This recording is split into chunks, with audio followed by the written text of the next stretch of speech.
WhatsApp everyone, welcome back to my channel. This is Raghav Arora और आज मैं आप लोगों के लिए लेकर आ गया हूं हमारे चैप्टर 5 में जो हम कॉन्टिन्यूटी पढ़ रहे थे उसकी थर्ड वीडियो। इससे पहले दो वीडियोस हम लोग कॉन्टिन्यूटी पर देख चुके हैं गाइस, और उसमें हम लोगों ने डिस्कस करा था कि क्या होती है कॉन्टिन्यूटी, और हमने उसको समझा था ज्योमेट्रिकली। उसके बाद हमने बहुत ही डिटेल में फॉर्मूला डिराइव करा था कि अगर किसी फंक्शन को कॉन्टिन्यूअस दिखाना हो तो हम लोगों को क्या करना पड़ेगा। वो क्या था कि लिमिट उस पर्टिकुलर फंक्शन की उस पर्टिकुलर पॉइंट पे जिस पर कॉन्टिन्यूअस दिखाना है वो किसके इक्वल होनी चाहिए, उस वैल्यू की उस फंक्शन की वैल्यू उस पॉइंट पर, ठीक है। और कॉन्टिन्यूटी हमेशा डोमेन में देखी जाती है, मैंने आपको ये सिखाया था। तो अगर आप इस वीडियो को देखने जा रहे हैं तो मैं एडवाइस करूंगा इससे पहले जो प्रीवियस की दो वीडियोस हैं आप लोग मेरे चैनल पर प्लेलिस्ट देख सकते हैं कॉन्टिन्यूटी के नेम से, चैप्टर 5 क्लास 12। आप वो प्लेलिस्ट में जो शुरू की दो वीडियोस हैं वो जरूर देख ले गाइस, और उसके बाद ही आगे बढ़े, बिकॉज हम कंटिन्यूएशन में आगे जाने वाले हैं। तो चलिए देखते हैं आज के कुछ थ्योरेटिकल एस्पेक्ट्स डिस्कस करने हैं गाइस। Let's start. तो देखो गाइस, कुछ थ्योरी है, कुछ थ्योरेटिकल एस्पेक्ट्स हैं जो आप लोगों के साथ मेरे को डिस्कस करने हैं। बहुत ही इजी सी चीज़ है, मैंने आप लोगों के लिए पहले से लिख कर रखा है। इसका रीजन ये है कि हम लोग टाइम वेस्ट ना करें इसमें, और जल्दी जल्दी इस वीडियो खत्म करके फिर हम क्वेश्चंस पर आ पाएं। तो जल्दी से समझ लो थ्योरेटिकल एस्पेक्ट्स हैं कुछ। क्या क्या है थ्योरेटिकल एस्पेक्ट्स? सबसे पहले समझेंगे गाइस रीजंस फॉर डिसकंटिन्यूटी। तो हम लोग प्रीवियस वीडियोस में डिस्कस कर चुके थे कि कोई फंक्शन कॉन्टिन्यूअस कब होता है। कोई फंक्शन कॉन्टिन्यूअस, पहली बात तो continuity at a point check करी जाती है। हमने प्रीवियस वीडियोस में क्या पढ़ा था? कॉन्टिन्यूटी एट अ पॉइंट, यानी कि फंक्शन के कॉन्टिन्यूअस होने का पता लगाना किसी एक पॉइंट पर। वो क्वेश्चन ऐसे पूछेगा कि बताओ कि ये particular function x equal to 3 या x equal to c, general c मान लो, या 3 4 5, इस पर ये कॉन्टिन्यूअस है या नहीं। तो उसको निकालने का क्या तरीका बताया था मैंने आपको, ये आपको अच्छे से समझाकर डिराइव करवाया था ये फॉर्मूला कि कॉन्टिन्यूटी के लिए जो लिमिट होती है फंक्शन की उस पॉइंट पर, अगर वो उस फंक्शन के पे जो वैल्यू आ रही है उस पॉइंट पर उसके बराबर हो जाए तो वो पर्टिकुलर फंक्शन उस पर्टिकुलर पॉइंट पर क्या होगा? कॉन्टिन्यूअस होगा। मैं रिपीट कर रहा हूं, अगर लिमिट फंक्शन की उस पॉइंट पर इक्वल हो जाए जो फंक्शन की वैल्यू है उस पॉइंट पर, तो वो पर्टिकुलर फंक्शन उस पॉइंट पर कॉन्टिन्यूअस होगा। और ऐसा क्यों होगा? लिमिट क्यों आया, फंक्शन की वैल्यू क्यों आई, इसके लिए आप प्रीवियस वीडियो देखो, मैंने आपको ग्राफिकली एक्सप्लेन करा है, फॉर्मूला डिराइव करा है। हम लोग देखने वाले हैं कि क्या क्या रीजन हो सकते हैं डिसकंटिन्यूटी के, ऐसे क्या क्या कारण आपके आगे आ सकते हैं जिसकी वजह से फंक्शन डिसकंटिन्यूअस हो सकता है। तो पहला कारण क्या है? पहला कारण है कि आपको कॉन्टिन्यूटी के लिए ये कंडीशन सेटिस्फाई करनी है। अब डिसकंटिन्यूअस होगा तो इसी में से ही कुछ ना कुछ सेटिस्फाई नहीं हो रहा होगा। तीन ही कारण हो सकते हैं, सोचो। या तो पहली वाली चीज डिफाइन ना हो। पहली वाली चीज क्या है?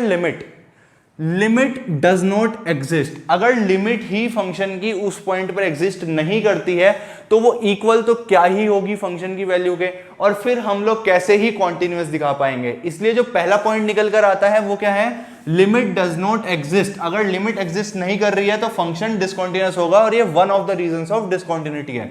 अब लिमिट एग्जिस्ट करने का क्या मतलब होता है और ना करने का, तो लिमिट्स पर भी प्रीवियस वीडियोस में डिस्कशन कर चुके हैं। वैसे लिमिट का एग्जिस्ट करने का मतलब होता है कि जो लेफ्ट हैंड लिमिट होती है वो राइट हैंड लिमिट के बराबर होनी चाहिए। अगर ऐसा नहीं है, यानी कि left hand limit right hand limit के बराबर नहीं आ रही है, तो मैं कह सकता हूं कि लिमिट एग्जिस्ट नहीं करती है। लिमिट का भी छोटा सा डिस्कशन मैंने इससे पहले की दो वीडियोस में करा है। जिनको ना पता हो लिमिट के बारे में थोड़ा भी, तो वो लोग वो पोर्शन चेक कर लेना, आपको समझ आ जाएगा। तो पहला रीजन, अगर लिमिट ही एग्जिस्ट नहीं कर रही है तो फिर फंक्शन तो क्या ही कॉन्टिन्यूअस होगा उस पॉइंट पर जब लिमिट ही एग्जिस्ट नहीं कर रही है। दूसरी चीज, दूसरा सिनेरियो क्या हो सकता है? लेफ्ट साइड एग्जिस्ट नहीं करी, राइट एग्जिस्ट करी। चलो ये तो एक सिनेरियो हो गया। अब अगर ऐसा हो जाए कि राइट साइड एग्जिस्ट ना करे और लेफ्ट साइड एग्जिस्ट करे, लिमिट तो एग्जिस्ट कर रही है लेकिन हमें उस पर्टिकुलर फंक्शन की उस पॉइंट पर एक्चुअल वैल्यू नहीं पता। अगर हमें एक्चुअल वैल्यू भी नहीं पता होगी गाइस, तब भी मैं नहीं देख पाऊंगा कि कॉन्टिन्यूअस है या नहीं। तो थर्ड पॉइंट यही है कि f of c is not defined. अगर एफ ऑफ सी ही डिफाइन नहीं हो रहा है तो हम लोग नहीं बता सकते कि कॉन्टिन्यूअस है या नहीं, बिकॉज एग्जिस्ट करेंगे। अगर एग्जिस्ट करेंगे, एग्जिस्टेंस तो सबसे पहला फैक्टर है ना। अगर एग्जिस्ट करेंगे तभी तो इक्वल रख के देखोगे कि अगर इक्वल आ रहा है तो कॉन्टिन्यूअस, नहीं आ रहा है तो डिसकंटिन्यूअस। तो एग्जिस्टेंस तो पहला प्रोमिनेंट फैक्टर है। इसलिए फर्स्ट और थर्ड पॉइंट क्या कहता है कि अगर लिमिट एग्जिस्ट नहीं करती तब डिसकंटिन्यूटी आती है, अगर फंक्शन की वैल्यू एग्जिस्ट नहीं करती उस पॉइंट पर जिस पर कॉन्टिन्यूटी चेक कर रहे हैं तब डिसकंटिन्यूटी आती है। और तीसरी चीज, मान लिया दोनों एग्जिस्ट करती हैं, लेफ्ट हैंड साइड भी एग्जिस्ट करती है, मतलब लिमिट भी एग्जिस्ट करती है और फंक्शन की वैल्यू भी हमें पता है सी पर, तो लिमिट एग्जिस्ट तो कर रही है लेकिन इक्वल नहीं है। अब क्या हुआ? ये भी एग्जिस्ट कर रहा है ये भी एग्जिस्ट कर रहा है, दोनों एग्जिस्ट कर रही हैं, लेकिन ये दोनों इक्वल नहीं आई, यानी कि जो लिमिट की वैल्यू आई वो फंक्शन की वैल्यू के इक्वल नहीं आ रही है। इस सिनेरियो में भी फंक्शन क्या होगा, उस पॉइंट पर डिसकंटीन्यूअस। तो तीन ही सिनेरियोज हैं जो इसमें फंक्शन डिसकंटीन्यूअस होता है। पहला सिनेरियो लिमिट एग्जिस्ट ना करे, दूसरा सिनेरियो जो आपके फंक्शन की वैल्यू है उस पॉइंट पर वो एग्जिस्ट ना करे, और तीसरा सिनेरियो दोनों एग्जिस्ट करें लेकिन आपस में इक्वल ना हो। आपस में इक्वल होना बहुत जरूरी है और दोनों की एग्जिस्टेंस भी बहुत जरूरी है, तभी आप कॉन्टिन्यूटी देख सकते हैं। बेसिकली जो ये वाला फॉर्मूला है गाइस, ये ही मोस्ट इंपॉर्टेंट है, कॉन्टिन्यूटी में यही चलता है मेन फॉर्मूला। अगर आप इसको किसी तरह याद कर लेते हैं तो बस आपका काम यहाँ पर खत्म हो जाएगा। बस आपको ये फॉर्मूला याद रहना चाहिए कि मेरे को किसी पॉइंट पर अगर कॉन्टिन्यूटी चेक करनी है किसी भी दुनिया के फंक्शन की, तो मैं क्या करूंगा, उस पॉइंट पर उस फंक्शन की लिमिट निकालूंगा। लिमिट निकालना आप 11th क्लास में सीख कर आए हैं। 11th क्लास में एक चैप्टर था लिमिट्स एंड डेरिवेटिव्स, उसमें आपने लिमिट्स ही लिमिट्स निकाली हैं खूब सारी, तो आई होप आपको वो तो आता ही होगा। उसके बाद फंक्शन की वैल्यू निकालूंगा, यानी कि जिस पॉइंट पर चेक करना है उस पॉइंट को फंक्शन में डालकर जो y की वैल्यू आ रही है x डालकर वो निकालूंगा।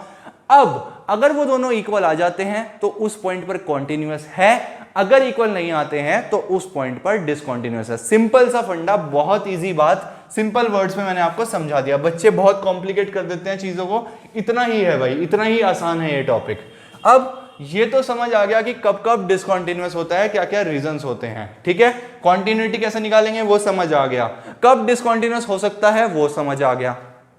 अब अभी तक तो हमने बात करी कॉन्टिन्यूटी एट अ पॉइंट, यानी कि अभी तो हमने ऐसे ऐसे क्वेश्चंस अपने दिमाग में सोचे कि वो पूछेगा कि निकाल दो fx, बताओ कि x इक्वल्स टू 2 पे कॉन्टिन्यूअस है क्या, बताओ x इक्वल्स टू 3 पर कॉन्टिन्यूअस है क्या, बताओ x इक्वल्स टू 10 पर कॉन्टिन्यूअस है क्या। एक पॉइंट पर पूछ रहा था कॉन्टिन्यूअस है या नहीं।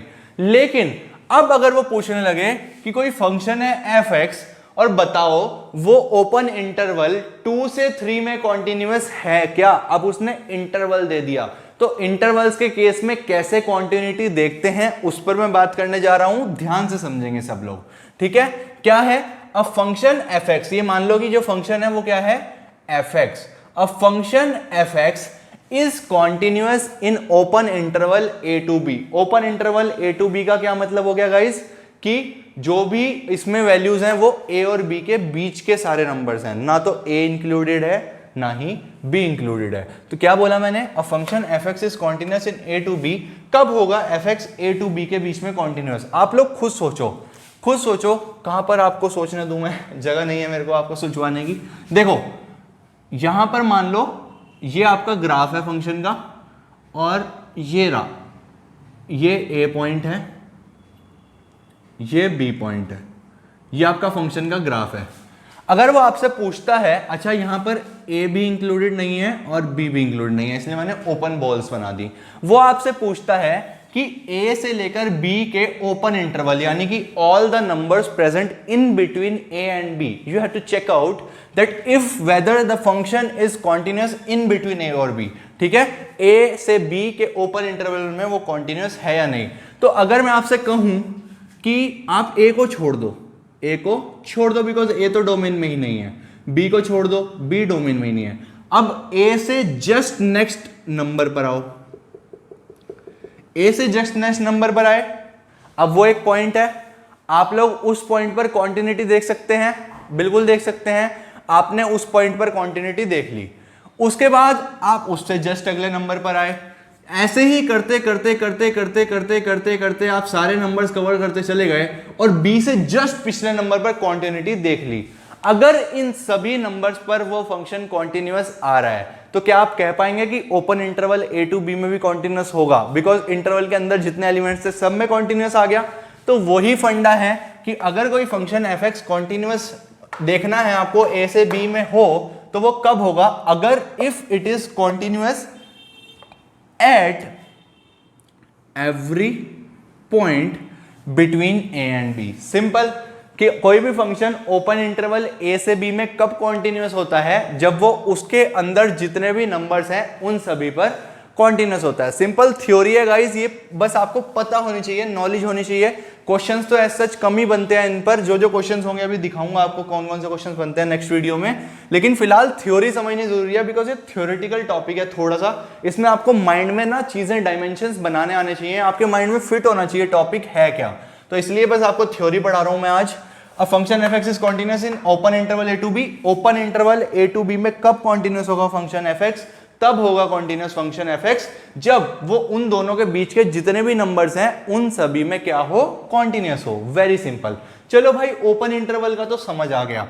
अब अगर मैं आपसे पूछूं a function is continuous in closed interval a to b, closed interval a to b का मतलब हो गया गाइस कि a भी इंक्लूडेड है, b भी इंक्लूडेड है, a भी और b भी, और उन दोनों के बीच के जितने भी नंबर्स हैं वो भी इंक्लूडेड हैं, यही तो मतलब होता है। तो आपको चेक करना है कि closed interval a to b में फंक्शन कॉन्टिन्यूअस होगा, कैसे होगा, क्या कंडीशंस है जिसमें वो फंक्शन कॉन्टिन्यूअस होगा closed interval a to b। तो ये फंक्शन कब होगा closed interval a to b में कॉन्टिन्यूअस? अगर पहली चीज if it is continuous at every point between a to b, यानी कि अब इसी ग्राफ पर आ जाओ और मान लो इस बार a भी इंक्लूडेड है, ठीक है, और b भी इंक्लूडेड है, ठीक है, फिल कर दिया मैंने, a भी इंक्लूडेड है, b भी इंक्लूडेड है और बीच की एलिमेंट्स भी इंक्लूडेड है। कॉन्टिन्यूअस होने का क्या मतलब होता है? अगर आप पेन चला पाओ बिना अपने हैंड को लिफ्ट करे ग्राफ पर, ये तो ज्योमेट्रिकल मीनिंग होता था। तो आप लोग खुद सोचो, अगर आपको इस पूरे इंटरवल में कॉन्टिन्यूटी चेक करनी है तो आप कहां कहां करोगे? पहली बात कहां पर करोगे? आप ए पर करोगे जो फर्स्ट एलिमेंट है, बिकॉज अब तो ये डोमेन में है, आपको पता है कॉन्टिन्यूटी सिर्फ डोमेन में देखी जाती है, ध्यान रखना। अगर आपसे कोई डोमेन के बाहर का पॉइंट दे रहा है, बता चल इसकी कॉन्टिन्यूटी इस पॉइंट पर, तो कहे भाई मुझे नहीं आती, मुझको नहीं पता, एग्जिस्ट ही नहीं करती।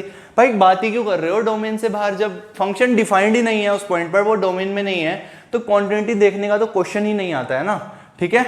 वही बात हो जाती है ना, f of c is not defined, domain से बाहर डिफाइन क्यों होगा एफ ऑफ सी? तो यही बात होती है। तो आप डोमेन में चेक करेंगे, पिछली बार ए और बी डोमेन में नहीं थे तो ए और बी को छोड़कर बीच में देख लिया था, इस बार ए भी डोमेन में है, बी भी और बीच के सारे एलिमेंट्स। तो हम क्या करेंगे, हम सबसे पहले ए से शुरू करते हैं। आपको सबसे पहले क्या करना चाहिए? ए पर कॉन्टिन्यूटी चेक करने के लिए। अच्छा, किसी पॉइंट पर कॉन्टिन्यूटी चेक करने के लिए क्या करना होता है? Limit x tend to a f x equal to f of ए।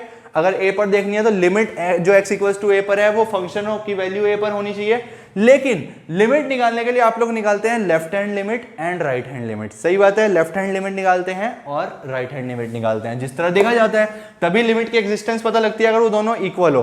क्योंकि यहां पर जो a है और जो b है उसके बीच के ही फंक्शंस की वैल्यूज आ सकती हैं, और आप a से जस्ट लेफ्ट का नंबर अपनी लिमिट चेक करने के लिए नहीं लोगे। क्यों नहीं लोगे?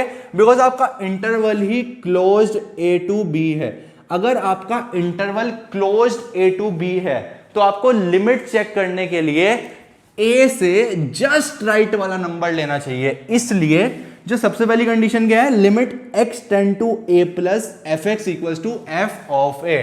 देखो यहां पर मैंने पूरा लिखा था, वैसे तो a माइनस पर भी चेक होनी चाहिए, लेकिन जब वो a माइनस हमारी डोमेन में नहीं है तो क्या चक्कर में पड़ना है। सिंपली आप इसके जस्ट राइट वाला देखोगे, बिकॉज जस्ट लेफ्ट पे तो कुछ है ही नहीं। जब कुछ है ही नहीं तो आप क्या पुट कर चेक कर रहे हो, ठीक है। तो इसलिए ध्यान रखेंगे जब आप a पर देख रहे हैं, यानी कि जो एक्सट्रीम लेफ्ट वाला आपका जो नंबर है उसकी लिमिट चेक करेंगे सबसे पहले किस पर? a प्लस पर, और वो अगर f ऑफ a के इक्वल आ जाती है इसका मतलब फंक्शन a पर तो कॉन्टिन्यूअस है। समझ आ गई बात? अब a पर कॉन्टिन्यूअस हो गया। अब अगर a पर कॉन्टिन्यूअस है उसके बाद बारी क्या आती है? इसके आगे के नंबर्स की एक एक सारे नंबर्स को चेक करना पड़ेगा। तो उसके बाद क्या आता है सेकंड पॉइंट इस इंटरवल में कॉन्टिन्यूअस होने के लिए?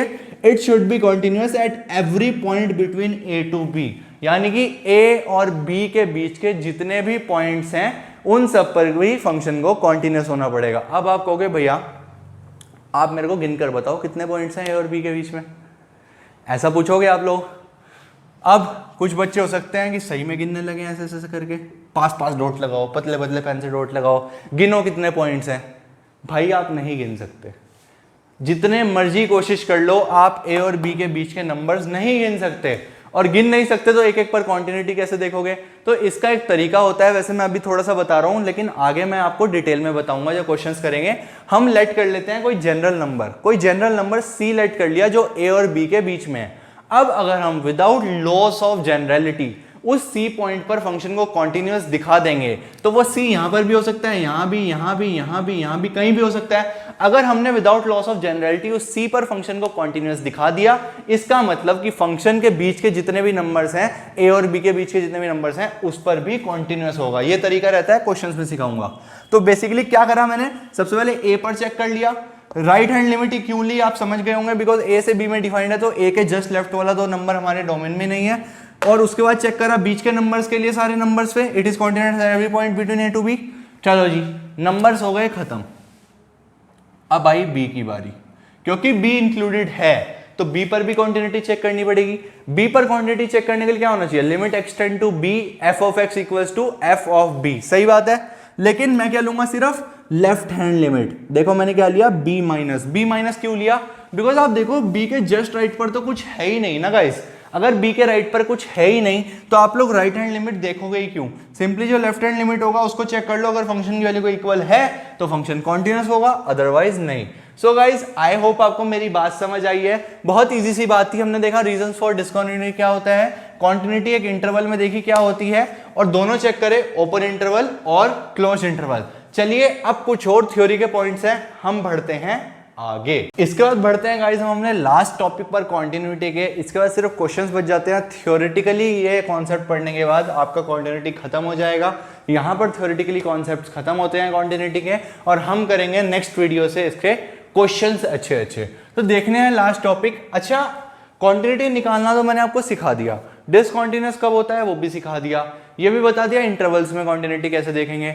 अब एक चीज देखनी है, continuity of composition of two functions. आप लोगों ने फंक्शंस में कॉम्पोजिशन पढ़ा था ना गाइस चैप्टर 1 में, क्या था वो, एफ ओ जी और जी ओ एफ।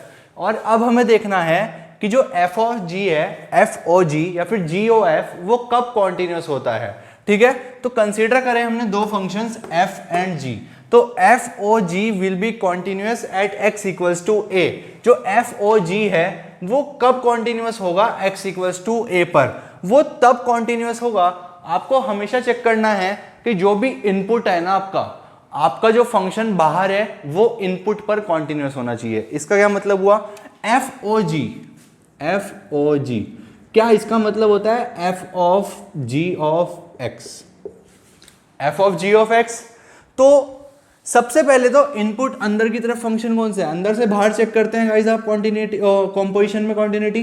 तो ये है सबसे पहले जी एक्स, किस पर देखना है, एक्स इक्वल्स टू ए पर। तो एफ ओ जी को अगर कॉन्टिन्यूअस होना है तो पहली कंडीशन, जो जी एक्स फंक्शन है, जी एक्स जो फंक्शन है वो किस पर कॉन्टिन्यूअस होना चाहिए, एक्स इक्वल्स टू ए पर, क्योंकि एक्स इक्वल्स टू ए पर क्वांटिटी चेक करनी है। तो जो जी एक्स है वो किस पर कॉन्टिन्यूअस होना चाहिए, एक्स इक्वल्स टू ए पर, क्योंकि जी एक्स इक्वल्स टू ए पर आप चेक कर चुके हैं। ठीक है, चलो कॉन्टिन्यूअस आ गया तो ठीक है, जी एक्स का काम खत्म। अब बाहर कौन सा फंक्शन है, f of g of x, और इनपुट में क्या है, जी एक्स। फंक्शन बाहर कौन सा है, एफ, और इनपुट में जी एक्स। पहले फंक्शन था जी, इनपुट में था एक्स, तो एक्स इक्वल्स टू ए पर देख लिया। एफ के लिए इनपुट क्या है, जी ऑफ एक्स, लेकिन क्योंकि हम x इक्वल्स टू ए पर चेक कर रहे हैं तो क्या इनपुट में g ऑफ x की जगह x की जगह a डाल दें, तो इनपुट क्या बन गया, g ऑफ a। दूसरी कंडीशन क्या है, जो f of g of x है उसको कॉन्टिन्यूअस होना पड़ेगा एट g ऑफ a।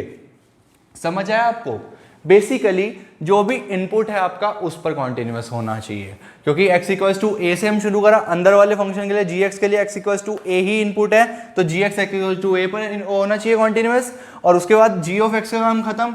अब बचा f का इनपुट क्या है, g ऑफ x, क्योंकि x इक्वल्स टू ए पर चेक करना है तो यहाँ पर x इक्वल्स टू ए डाल दिया हमने। x इक्वल्स टू ए डालने के बाद आप चेक करेंगे कि जो f of g of x function है वो g ऑफ a पर कॉन्टिन्यूअस है या नहीं। अगर ये दोनों कंडीशन सेटिस्फाई होती हैं तो मैं कह सकता हूं कि वो f और g पर फंक्शन कॉन्टिन्यूअस है। बहुत कम क्वेश्चन पूछे जाते हैं इस कॉन्सेप्ट पर, लेकिन मेरा काम है आपको बताना, तो मैंने बता दिया। चलो जी, अब बढ़ते हैं लास्ट चीज पर, और ये है सबसे इंपॉर्टेंट चीज, सबसे आसान चीज और बहुत काम की चीज। क्या है ये गाइज, आप लोगों ने क्वांटिटी निकालना तो सीख लिया, सब कुछ आ गया, फॉर्मूलाज आ गए, कैसे कैसे चीज़ें होती हैं सब समझ में आ गया। लेकिन स्टिल अब हम चीज़ें जनरलाइज करने जा रहे हैं। जनरलाइज किस तरह करने जा रहे हैं? कुछ ऐसे फंक्शंस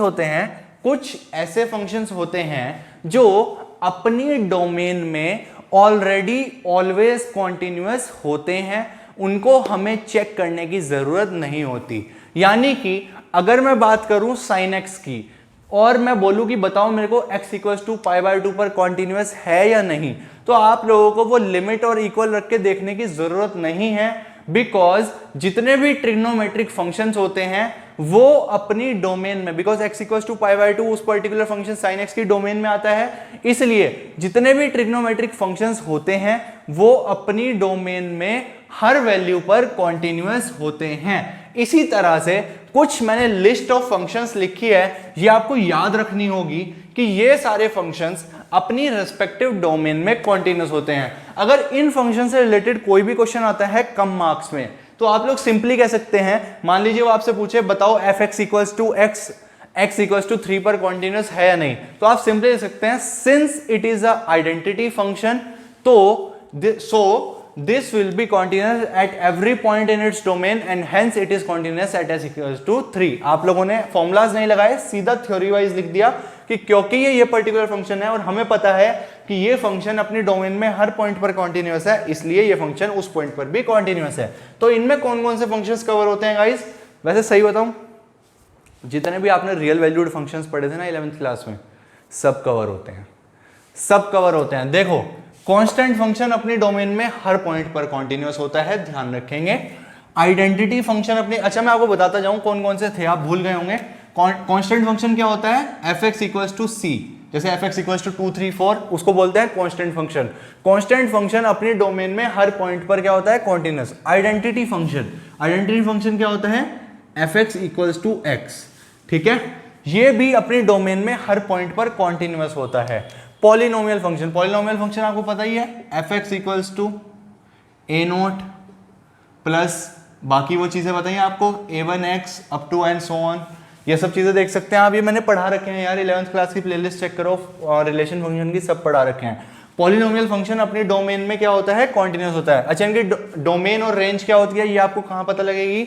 अगर आप मेरी 11th क्लास की प्लेलिस्ट चेक करेंगे रिलेशंस फंक्शंस की, उसमें मैंने नेम वाइज पढ़ा रखे हैं फंक्शन। कांस्टेंट फंक्शन के नाम से एक वीडियो है, आइडेंटिटी के नाम से है, इस तरह से, तो वहां डोमेन रेंज समझा रखी है, डोमेन्स आपको इनकी वहां मिल जाएगी। और ये सारे फंक्शंस अपने डोमेन में ऑलरेडी कॉन्टिन्यूअस होते हैं, चेक करने की जरूरत नहीं है, डायरेक्ट पेपर में लिख सकते हैं, since it is this function and this is continuous at every point in its domain, hence it will be continuous at जो भी पॉइंट उन्होंने पूछा होगा। ठीक है, कांस्टेंट भी, आइडेंटिटी हो गया, पॉलिनोमियल हो गया, उसका रेशनल कौन सा होता है गाइस? रेशनल होता है Rx अपॉन QX, जहां पर Rx QX दोनों कौन से हैं? Polynomial function. मॉड्यूलस फंक्शन भी अपनी डोमेन में हर पॉइंट पर क्या होता है? कॉन्टिन्यूअस, ये होता है मॉड्यूलस फंक्शन आपको पता है, बहुत डिटेल में पढ़ाया था मैंने, और तब बोला था कि 11th क्लास के वो वीडियोस देख लो, इंपॉर्टेंट है। अब जिन्होंने नहीं देखी है उनको अब देखनी पड़ेगी यार, जिन्होंने मेरी बात पहले नहीं सुनी, इसलिए मैंने पहले ही बताया था कि उनको देख लो, लेकिन अब मर्जी है आप लोगों की। नेक्स्ट 6th कौन सा है? एक्सपोनेंशियल फंक्शन कौन सा होता है guys? f(x equals to e की पावर x, ठीक है, या फिर a की पावर x। उसके बाद लॉगरिथमिक फंक्शन भी अपनी डोमेन में क्या होता है? कॉन्टिन्यूअस होता है, f(x equals to log x। Trigonometric function sin x, cos x, tan x, sec x, cot x और cosec x अपने डोमेन में क्या होते हैं? कॉन्टिन्यूअस होते हैं every point. Inverse trigonometric function sin inverse x, cos inverse x, tan inverse x, sec inverse x, cot inverse x and cosec inverse x are always continuous in their domain। I hope guys अब मेरी बात clear हुई होगी। याद रखना बहुत आसान है, exponential, logarithmic, trigonometric, inverse trigonometric, ये तो यूज ही होते हैं। पॉलिनोमियल भी यूज होता है, मॉड्यूलस भी यूज होता है बहुत ज्यादा। अक्सर आप जितने फंक्शंस को यूज करते हैं वो सभी अपने देख लो रेस्पेक्टिव डोमेन्स में क्या होते हैं? कॉन्टिन्यूअस। तो आपको बता दिया इसका किस तरह से यूज करना है। अगर कुछ इस तरह क्वेश्चन आता है तो आप थ्योरेटिकली भी लिखकर इसको कॉन्टिन्यूअस बोल सकते हैं। आई होप गाइज आपको मेरी वीडियो क्लियर हुई होगी। हम बढ़ेंगे आगे, नेक्स्ट वीडियो में देखेंगे कुछ questions. Theory wise continuity is over.